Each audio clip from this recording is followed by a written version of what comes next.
Speaker. The question is that this bill be now read a second time. I call the member for Balmain. Thank you, Madam Temporary Speaker. I rise to address the Strata Scheme Development Bill and Strata Scheme Management Bill 2015. Madam Speaker, it's a welcome development that the government has seen fit to review New South Wales strata laws, the first major review in 20 years, and that is something to be acknowledged and welcomed. We also recognise the amount of engagement the government has had with the sector to examine these issues, and despite the fact that there are some serious objections which I will outline, a great deal of the proposals put forward by the government are in fact welcome, and they're important to improve the functioning of strata laws in New South Wales.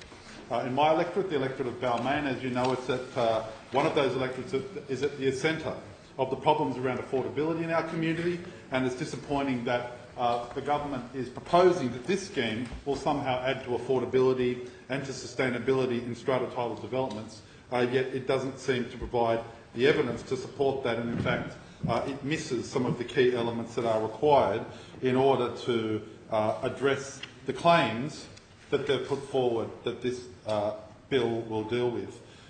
The current legal regime is very complex. It's spread over a number of acts and hundreds of provisions, and we're pleased to see the simplification of the law to make it more accessible to a large proportion of the community that it affects.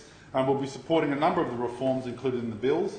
Unfortunately, we do have some concerns, and as you've heard, Madam Temporary Speaker, one of the major concerns is the requirement of owner approval needed to sell a scheme and the reduction in the 100% owner approval that's currently required. The bill reduces this to only 75% of owners, which means that many owners could be forced to sell their properties against their wishes. Like many members, I've been contacted by people in my community very concerned about this proposal. And one of the things that has struck me is that within Australia there's only one jurisdiction that does not require 100% owner consent, and that's the Northern Territory. However, the thresholds for sale are much higher than 75%, and they're based on a sliding scale which takes into account the age of the building. That, Madam Temporary Speaker, can be used as a justification for the refurbishment and redevelopment of buildings. However, in this legislation, there's no requirement that new developments that replace the sold-off strata schemes are to be more sustainable or to have an equal or greater number of dwellings. And I draw your attention, Madam Temporary Speaker, to the electorate of Balmain. And in Balmain, during my period as Mayor of Leichhardt and the 13 years that I spent on the council, we saw many development applications for multi-unit apartments that had been built in the 60s, especially on the Balmain Peninsula, and they were redeveloped, and the council supported that redevelopment and was adopted by 100% of the members of that strata. And in every single case, we saw a reduction in the amount of apartments. And why? Because around the Colgate Palmolive site, in a whole range of the large developments that had been placed there in the 50s and 60s for workers, they're all single bedrooms, smaller apartments, and as we know, apartment living is not for single studio apartments, especially in these areas with harbourside views where we need affordable housing, but it's for larger scale 2 and 3 bedroom properties. So there isn't any provision in this legislation that requires these redevelopments that come as a result of this 75% rule actually increases the stock of housing. So the supply argument, which the invisible hand of the market, according to Adam Smith, will be working to make sure that the increase in supply generates affordability. In fact, my experience in the inner west is the opposite happens. The small one-bedroom apartments get redeveloped into larger, more luxurious apartments.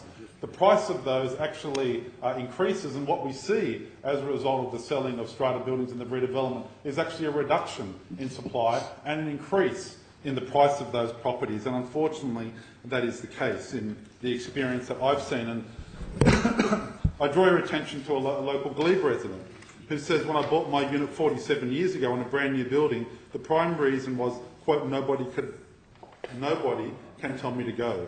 And that is security of tenure. Mine is one of 14 units, a 75% vote, 11 can tell 3 to go, and that means no security of tenure. Madam Temporary Speaker, we acknowledge there's a compromise of tenure and property ownership in a strata development. Of course there is. But in our view, this is a step too far. It's a step too far to deny the rights of those people who have purchased in good faith that 100% strata rule would apply. And the question, Madam Temporary Speaker, we need to ask is, well, what should we be doing then about sustainability? What should we be doing about affordability? Well, I draw the attention of the Minister and the Government to the important calls that have been made, not just by the not-for-profit sector, by We Greens and others, but also by the business community. I draw your attention to the Committee for Sydney and their recent paper, A City for All, supported by groups like Case Consolidated and Lend Lease, two listed developers, very significant developers in our community, and they've argued that inclusionary zoning be something that is considered by government, in particular when it comes to public land. And in my electorate, you can see the Bays Precinct. 80 hectares of public land. The Treasurer last year said, well, we're looking at 16,000 new dwellings. Not one dwelling is affordable housing. Not one dwelling is social housing. And what the Urban Growth New South Wales have said to us is, well, we've got affordable housing, it's called micro apartments.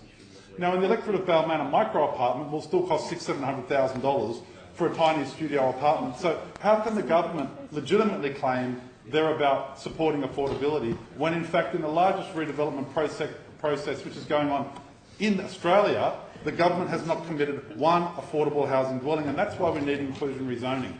It's supported by groups like Lend Lease, supported by groups like Case Consolidated, and they've simply said, tell us what it is up front, and we can factor that into our purchasing. So we believe that if the government's serious about affordable housing, don't put up this charade, this smoke screen that says this 75% rule is about affordable housing. It's actually about a pipeline for developers. That's the truth. And the government should just say that. Because the development industry knows that the real game is in places like the Bays Precinct, in central to Everleigh, and other places around Sydney. And if the government committed, like they did in Pyrmont and Ultimo, like they did in Green Square, even though it's a miserable 3%, inclusionary zoning can deliver the heavy lifting when it comes to affordable housing. And the government is simply not doing that, because we know that the benefits of government decisions and investments in public infrastructure should be shared by the whole community, not just private interests. And we've seen the private interests running rampant here in New South Wales when it comes to rezonings. We don't have value share mechanisms. We don't have any type of mechanism to capture the uplift in value from rezonings that we're seeing in places like Parramatta Road. If we don't have value capture mechanisms and we don't have inclusionary zoning, any pretence at affordable housing is clearly a vacuous proposal. And when it comes to sustainability, in fact, a lot of the older apartments are in fact more sustainable because they don't have air conditioning, they don't have a lot of the high carbon footprint energy using equipment that a lot of the modern buildings have. And a modern building that is redeveloped will definitely have air conditioning in it. And as we saw just last week in this place, the government can't even meet their own sustainability target, which they've set for energy efficiency. And their recent legislation highlighted the fact that the target the government had set themselves can't even be reached. So, Madam Temporary Speaker, this should be a call to the government to support affordable housing, to invest in social housing, to make sure that we can actually have a city for everyone to live in.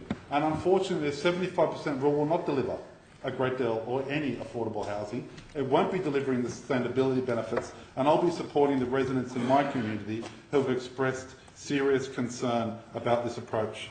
Madam Temporary Speaker, can I conclude by saying that it is important that we address these strata laws, and as I've mentioned at the outset, we welcome that. But we strongly defend the right of people to have 100% of their views, of those unit holders, taken into account when determining the future of their property. And I might say, parenthetically, to me, it's a triumph of the neoliberals in the party, because I know Conservatives support property rights. They recognise that property rights are at the heart of any country. And if property rights are at the heart of a philosophy, and in my mind I understood that it was at the heart of a liberal philosophy, watering down those rights, I think, is something that is very concerning, that we should all be concerned about. And I say the triumph of neoliberalism because it's a triumph of the need for development, construction, progress over some of those basic principles, and to me that's concerning. We've seen it in Haberfield. It was part of my electorate that was in my electorate from 2011-2015, over 100 houses being compulsorily acquired, and that is devastating for those people. But the government can put forward a justification, as wrong-headed as it is about WestConnex. But in this case, I'm sorry to say that there is very little philosophical justification, in fact none, and there is no justification in these bills for the objectives that the government has used as a cover to propose this 75% rule. So, Madam Temporary Speaker, we do recognise the efforts that have been done in these bills, in the management bill in particular, to improve the strata system. We welcome that and encourage that, but unfortunately we're unable to support the 75% rule because it is, in our view, unjust.